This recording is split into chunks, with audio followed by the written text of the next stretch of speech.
পুরুলিয়া জেলার হস্তচালিত তাঁতবস্ত্র এখন জেলার সীমানা পেরিয়ে ভিন রাজ্যেও বিশেষ পরিচিতি লাভ করছে। হস্ততাঁত শিল্পের উন্নয়নে সরকারি উদ্যোগে পুরুলিয়ার কাশীপুরে গড়ে তোলা হয়েছে কাশীপুর বৃহদায়তন তন্তুবায় সমবায় সমিতি লিমিটেডের আধুনিক তাঁতবস্ত্র কেন্দ্র। এই কেন্দ্রে কাশীপুরের কালা পাথরের তাঁতশিল্পীরা নিজেদের হাতের তৈরি শাড়ি, ধুতি, গামছা সহ বিভিন্ন ধরনের হস্ততাঁত পণ্য বিক্রি করছেন।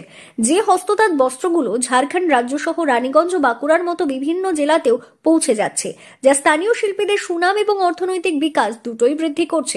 আমাদের নিজের হাতে বানানো, নিজে বাড়িতে সবাই বানায়।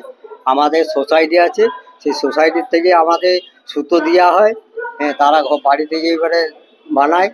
তারপরে আমাদের ওখানে এসে জমা করে মজুরি নেই, আর তারা জেলে যায়। আর রানীগঞ্জ যায়, বাঁকুড়া যায়, কেঁয়াকুড়া যায়, এদিক সব মাল আসে আমি নিয়ে যাই। আর বিষ্ণুপুর থেকে আসে, আর এই ঝাড়খণ্ডের থেকেও আসে, ভুরকুন্ডা আছে, এগুলো সব আছে। চাহিদা আমাদের আছে। এই যে এবারে আদিবাসীদের বিয়ে করা হবে, তখন খুবই চাহিদা আছে। তাঁতশিল্পী কাঞ্চন রক্ষিত বলেন, বর্তমান সময়েও হস্ততাঁত বস্ত্রের চাহিদা বেশ ভালো। বিশেষ করে আদিবাসী সম্প্রদায়ের মানুষের মধ্যে এই পণ্যের প্রতি আগ্রহ দিন দিন বাড়ছে। আমাদের হাতের তৈরি শাড়ি, অন্যান্য পণ্য এখন ঝাড়খণ্ডেও জনপ্রিয়তা পাচ্ছে, তবে কিছুটা আক্ষেপও রয়েছে তার কথায়। তিনি জানান, এখন আর এই শিল্পে অনেকেই টিকে থাকতে পারছেন না, কারণ আগের মতো আর পারিশ্রমিক মিলছে না।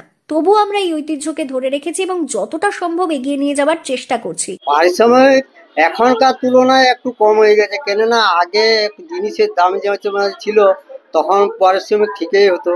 এখন জিনিসের দামের অনুপাতে পারিশ্রমিকটা কম হয়ে যাচ্ছে। আর যদি কাপড়ের উপরে দাম চেপে যায় তাহলে বিকতে অসুবিধা হচ্ছে।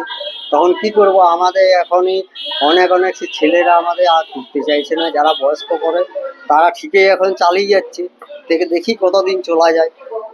সরকার যে দোকান করে দিয়েছেন, এটাই কতটা সহযোগিতা উপকৃত হচ্ছেন আপনারা? আমার সহযোগিতা আগে খুবই ভালোই করেছি, না করার।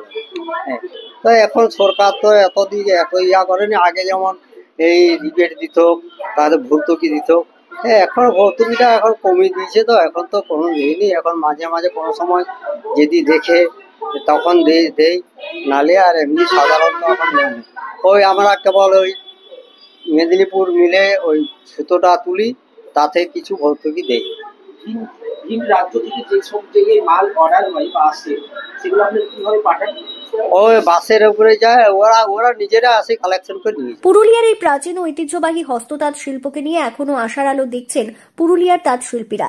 তাদের বিশ্বাস, সরকার যদি এই শিল্পের জন্য সহায়তা এগিয়ে আসে, তবে এই ঐতিহ্যবাহী হস্ততাঁত শিল্প ভবিষ্যতে আরো সমৃদ্ধ হয়ে উঠবে। পুরুলিয়া থেকে শান্তনু দাসের রিপোর্ট, লোকাল 18 বাংলা।